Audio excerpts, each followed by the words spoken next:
Good morning students. जैसे कि आप लोगों को ज्ञात है कि जो रिसेंटली जो हमारा चैप्टर चल रहा है एसी फंडामेंटल्स, तो उसके संदर्भ में आपको मैं 3 से 4 वीडियो प्रोवाइड करा चुका हूं, जिसमें मैंने इसके थ्योरी और फॉर्मूले को डिस्कस किया था। और मैं ऐसा करता हूं कि आप सभी लोगों ने उनके नोट्स भी बनाए होंगे और उन फॉर्मूलों को एक पेज पे कलेक्ट कर लिया होगा, ताकि आपको याद करने में आसानी हो। बेटा एक बात और मैं आपको ये कहना चाहूँगा कि अगर आपने फार्मूलाज को याद नहीं किया है तो आप इन न्यूमेरिकल्स को सॉल्व नहीं कर पाएंगे। तो गाइस, इसी के संदर्भ में आज हम अपना फर्स्ट न्यूमेरिकल डिस्कस करेंगे। जैसे कि आपका बोर्ड पे ऑलरेडी ये लिखा हुआ है, तो बेटा एग्ज़ाम में इस चैप्टर से जो भी न्यूमेरिकल आएंगे एग्ज़ाम में, वो इस तरह से होगा। उसमें एक आपको इक्वेशन गिवन होगी, यहाँ पे एक करंट की इक्वेशन दी हुई है, और हो सकता है वो वोल्टेज की इक्वेशन दे, लेकिन इस तरह से एक इक्वेशन दी होगी। तो जो हमारी आज इक्वेशन गिवन है, क्वेश्चन है, वो है I T is equals to 300 sine 150 pi T. और मैंने इससे रिलेटेड जो साइन वेव की आपको इक्वेशन बताई थी आई के संदर्भ में या करंट के संदर्भ में, वो क्या थी? I T is equals to I M sine omega T.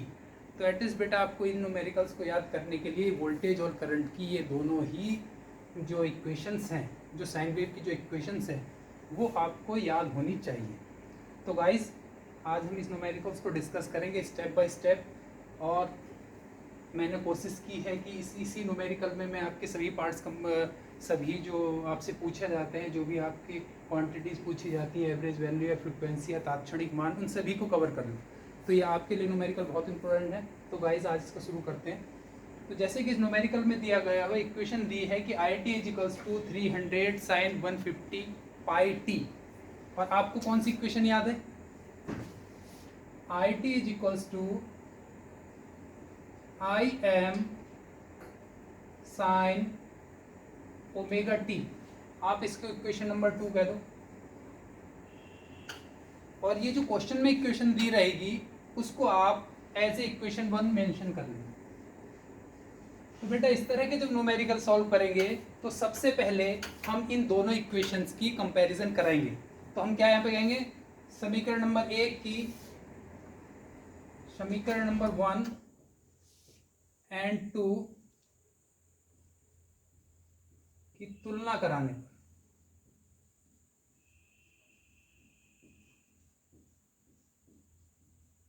तो हमको यहाँ पे क्या कराना है? इनका कंपैरिजन कराना है। अब जब कंपैरिजन में देखेंगे, तो ये जो इक्वेशन हमने लर्न की है, याद है, इसके कंपैरिजन हमें इक्वेशन नंबर 1 से कराना है। तो आप देखेंगे कि आई एम के स्थान पर यहाँ पे क्या है? 300। तो आई एम इजिकल्स टू आपका हुआ 300 एम्पियर। क्योंकि करंट की बात कर रहा है, तो करंट किस में होगी? एम्पियर में होगी। यहां से मैं दो चीज फाइंड हुआ करेंगे, और second one is omega T as it is, वहां भी गिवन है और टी यहां भी गिवन है। तो क्या चीज है? ओमेगा। ओमेगा के स्थान पर यहाँ पे क्या दिया हुआ है? 150 पाई टी। तो यहां से हमें सेकंड वैल्यू क्या ज्ञात हुई? ओमेगा इज इक्वल्स टू 150 पाई। और हम जानते क्या है? ओमेगा बराबर क्या होता है? ओमेगा इज इक्वल्स टू होता है omega is equals to 2 pi F. ये आपको याद होगा, जो कि नोट्स प्रोवाइड कराएंगे। तो हम जानते हैं ओमेगा इज इक्वल्स टू होता है 2 पाई एफ। तो अब ओमेगा के स्थान पे हम क्या पुट कर देंगे? 2 पाई एफ। तो इसलिए 2 पाई एफ भी किसके बराबर होगा? 150 पाई के। तो एफ इज इक्वल्स टू यहाँ पे क्या हो जाएगा? 150 पाई अपॉन, ये मल्टीप्लीकेशन में है तो ये कहां चले जाएगा? डिवीजन में 2 पाई, और पाई से पाई कैंसिल हो जाएगा। एफ इज इक्वल्स टू हो जाएगा 75 टी, 75 हर्ट्ज। तो सबसे पहले जब इन दोनों इक्वेशंस की हम कंपैरिजन कराएंगे, तो हमको ये दो चीजें फाइंड हुआ करेंगी।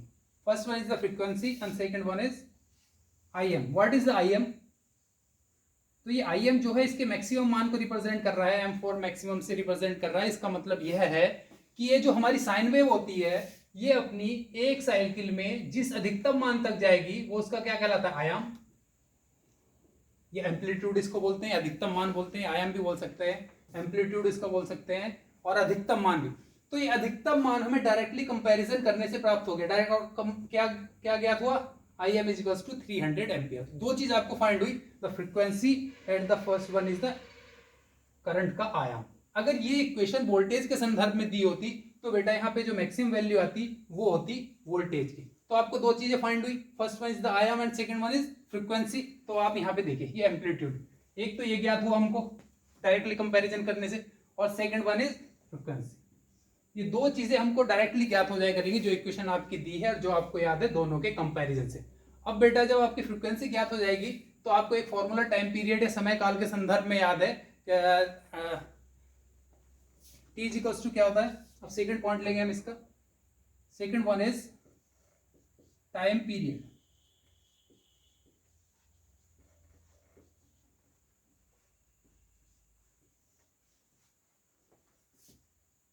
टी इज इक्वल्स टू होता है, या इस तरह से कह दे एफ इज इक्वल्स टू हो जाएगा 1/t।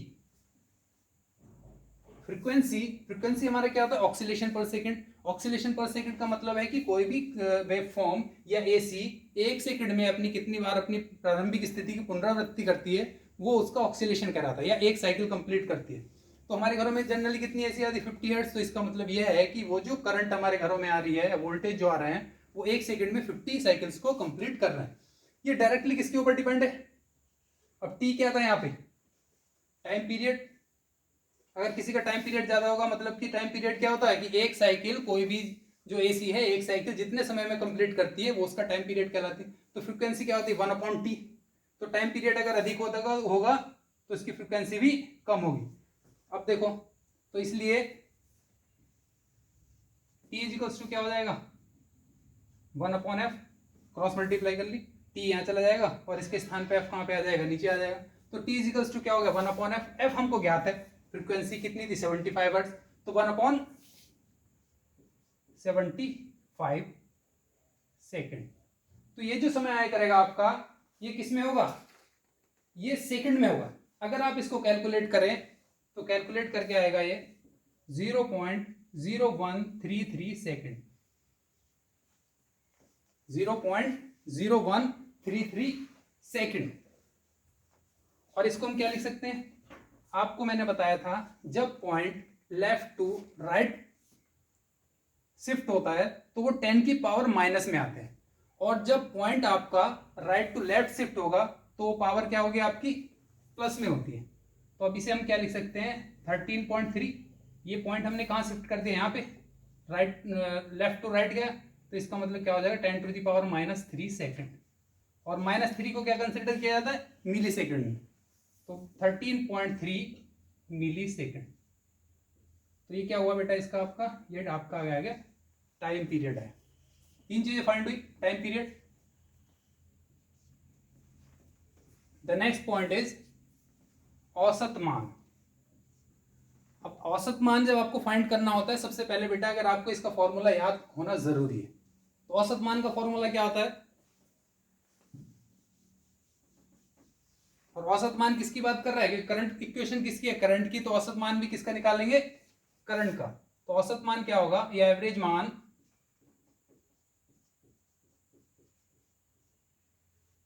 इसको रिप्रेजेंट करेंगे हम IAB, सफिक्स में इसके क्या लिख देंगे, AB। इसका फॉर्मूला क्या होता है, 2Im/π। ये फॉर्मूला आपको याद है। अब अगर आपने ये फॉर्मूला अगर याद है तो आपको ये बात, IM आपने कितना फाइंड किया था, IM कितना फाइंड किया था आपने कंपैरिजन के बाद, 300 एम्पियर। तो IM के स्थान पे आप क्या रख देंगे, 300, और इसको कैलकुलेट कर रहे हैं। पाई की वैल्यू आप जानती है 22/7। तो 2 इंटू IM की वैल्यू कितनी हुई, 300/π की जगह रख दो 22/7, पाई की वैल्यू रख दी। तो आई एवरेज इसको हुआ 2 इंटू 3, 7 कहाँ चला जाएगा, 30 के पास, 300 सॉरी 300 इंटू 7/22। 2 से 22 को काट दो 11, तो आई एवरेज इसको आया 300 इंटू 7/11। तो I average is equals to आपका हो जाएगा 2100/11। अब आप इसको कैलकुलेट करेंगे तो I average is equals to आपका कैलकुलेशन के बाद आ जाएगा एवरेज 190.90 एम्पियर, 190.90 एम्पियर। तो गाइज डायरेक्टली आप देख रहे हैं कि अगर हमें फॉर्मूला याद है और कंपैरिजन से जो हमें ज्ञात हो जाता है, इससे आप इजीली न्यूमेरिकल्स को सॉल्व कर सकते हैं। इस चैप्टर के सभी न्यूमेरिकल्स फॉर्मूला बेस्ड हैं। तो गाइज मैं आपसे फिर एक बार निवेदन करता हूँ कि इन सभी फॉर्मूलों को एक पेज पर कलेक्ट करें और इनको याद कर लें। पर next point is RMS value. तो आप आरएमएस वैल्यू को आपको फाइंड करनी, तो इसका फॉर्मूला क्या होना चाहिए? What is the RMS value?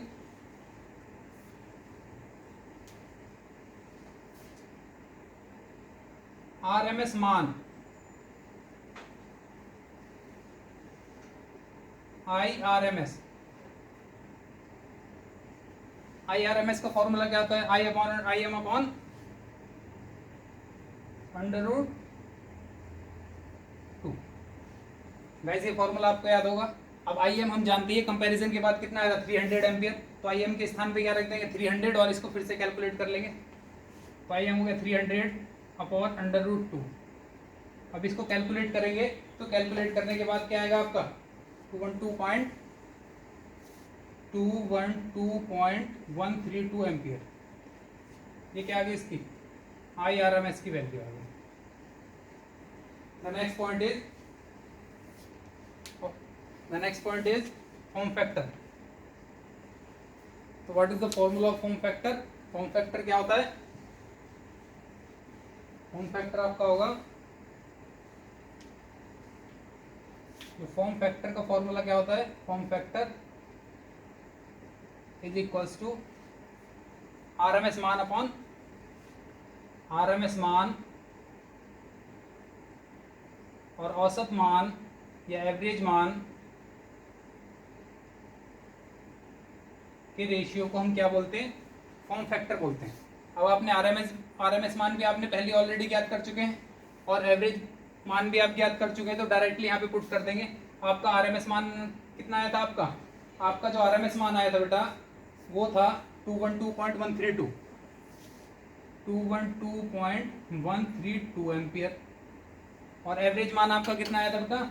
Average मान था आपका 190.90। अब देखो बेटा, फॉर्म फैक्टर की कोई भी यूनिट नहीं होती, क्योंकि देखो ऊपर भी एम्पियर है और नीचे भी एम्पियर। तो बेटा इनकी यूनिट एक दूसरे से क्या हो जाती है? कैंसिल हो जाती है। तो इसलिए फॉर्म फैक्टर की कोई यूनिट नहीं होती, और इसका आंसर कितना आ जाएगा? 1.11 form factor. Next point is peak factor. Peak factor का फॉर्मूला क्या होता है? तो पीक फैक्टर होगा, पीक फैक्टर इसका फॉर्मूला होता है पीक वैल्यू तथा आरएमएस वैल्यू के रेशियो को हम उसका पीक फैक्टर कहते हैं। पीक वैल्यू कितनी थी हमारी? कैलकुलेट करने के बाद कितनी आई थी? सॉरी, कंपैरिजन के बाद 300 एम्पियर। और आरएमएस आरएमएस वैल्यू कितनी फाइंड की थी हमने? आईआरएमएस 212.132। अब देखो आप यहाँ पे देखेंगे, इसकी भी यूनिट एम्पियर और इसकी भी, तो इसलिए पीक फैक्टर की भी कोई यूनिट नहीं होगी। तो इसको कैलकुलेट करके क्या आ जाएगा आपका? 1.414।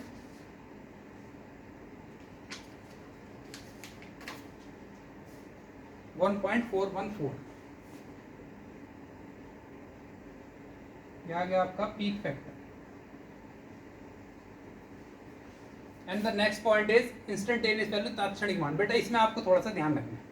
तात्क्षणिक मान जब भी वो आपके क्वेश्चन में देगा, या तात्क्षणिक मान का मतलब होता है कि एट इंस्टेंट उसकी वैल्यू क्या है। वो किसी भी समय पर आपसे इसका मान पूछ सकता है, क्योंकि साइनसॉइडल वेव में क्या है? कांस्टेंट तो है नहीं डीसी की तरह, समय के साथ इसका मान नियत तो रहता नहीं है। क्या है? इसकी वैल्यू समय के साथ साथ बदलती रहती है। भाई इस इंस्टेंट पे इसका आई का मान कुछ और होगा, ये पीक वैल्यू होगी, पीक से फिर जीरो पे आता है, जीरो से नेगेटिव की ओर एंड अगेन जीरो। इस तरह से क्या होता है? अपनी एक साइकिल को कंप्लीट करता है। तो हम देख रहे हैं, तो तात्क्षणिक मान का मतलब ये होता है कि किस समय पर उस करंट का मान कितना था। सपोज करो ये t = 1 सेकेंड है, तो ये वैल्यू कितने पे होगी? t = 2 सेकेंड पे हो सकती है। तो इसका मतलब क्या है कि एक समय दिया रहेगा तात्क्षणिक मान ज्ञात करने के लिए, उस समय पर आपकी करंट का मान कितना है ये आपको फाइंड करना होता है। तो गाइस इसमें दो टाइम दिए हुए हैं, t = 0.01 सेकेंड, हम एक पे फाइंड करेंगे, एंड जो सेकेंड वैल्यू है ये आपको होमवर्क के उसमें फाइंड करनी है। और गाइस मैं आशा करता हूँ कि आप इसको सॉल्व करके मुझे जरूर बताएंगे। The first point is at t = 0.01 second पर आपके करंट का मान क्या होगा। स्टार्ट करते हैं। हमारे पास इक्वेशन क्या थी? जो गिवन इक्वेशन क्या थी? गिवन इक्वेशन थी हमारे पास I T is equals to 300 sine 150 pi T. तो I T is equals to 300 sine 150 pi T. तो बेटा यहाँ पे जो टी है इसके स्थान पर हमें वो मान रखेंगे जो आपके क्वेश्चन में गिवन होगा। At T is equal to 0.01 second. तो इस टी के स्थान पे क्या रख देना है आपको? 0.01 सेकेंड। ये आपको गिवन रहेगा क्वेश्चन में। इसको सॉल्व करते हैं बेटा। 300 साइन 150 इंटू पाई और टी की जगह हम बोल सकते हैं 0.01 सेकेंड। अगर आप इसको सॉल्व करें तो क्या आएगा?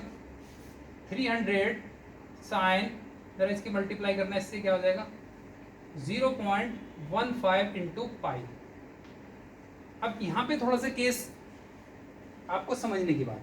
अगर बेटा पाई की वैल्यू आप यहाँ पे 22/7 पुट करते हैं तो क्या होगा? आपको जो साइन की वैल्यू आपको फाइंड करनी होगी वो रेडियन में फाइंड करनी होगी। क्योंकि अगर आप यहाँ पे 180 डिग्री रखेंगे, क्योंकि पाई इजिकल्स टू आप जब मान जानते हैं 22/7 भी होता है और पाई इजिकल्स टू हम 180 डिग्री भी होता है। जैसे कि वो हाफ साइकिल कंप्लीट कर रहा था, ये कितना था? पाई एंगल। अगर हम एंगल के संदर्भ में बात करें तो एसी अपनी हाफ साइकिल को 80 डिग्री में कंप्लीट करती है और कंप्लीट साइकिल को 360 डिग्री में या 2 पाई में। अगर इसके संदर्भ में अगर आप 180 रखते हो तो आप डायरेक्टली सॉल्व कर सकते हो, ज़्यादा वेरिएशन नहीं आता है। लेकिन अगर आप 22/7 रखते हैं तो आपको इसका मान रेडियन में कैलकुलेट करना होगा। तो गाइज अब हम यहाँ पे क्या करते हैं? 22/7 रख के दे देते हैं। आप 180 की तरह 180 पुट करके रख के देख लेना और दोनों को कोरिलेट करके देख लेना कि दोनों में कितना डिफरेंस आ रहा है या नहीं आ रहा। तो गाइज इसको सॉल्व करते हैं। 300 साइन 15 की मल्टीप्लाई करो, 15 दूनी 30, 15 दूनी 30 और दिया, ये आ गया।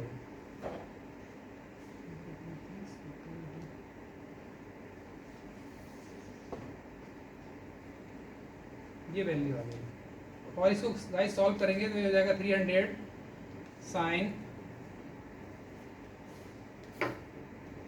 0.4714 0.4714 और इसकी वैल्यू आप सॉल्व करते हैं। और इसको अब आपको किस में सॉल्व करना है? जब आप कैलकुलेटर में सॉल्व करेंगे तो कैलकुलेटर को बेटा डिग्री से हटा के रेडियन पे सेट कर लें। तो बेटा इसका मान आ जाएगा 0.454 इंटू 0.5454 और इसको हम कैलकुलेट करेंगे तो फाइनल वैल्यूज आपकी आ जाएगी 136.24 एम्पियर। ये किसका मान आ गया? ये इसका तात्क्षणिक मान हो गया। यानी कि अगर आप इसकी बात करें ऐसी वेवफॉर्म जिसकी फ्रिक्वेंसी 50 हर्ट्ज होगी और उसका एम्पलीट्यूड 300 होगा तो at t is equal to 0.1 second पर उसका मान कितना होगा? 136.24 एम्पियर। तो गाइज मैं आशा करता हूँ ये सेकंड वाला बेटा आप सॉल्व कर लेना और मैं आशा करता हूँ आप मुझे इसका रिप्लाई करेंगे। So guys thank you very much.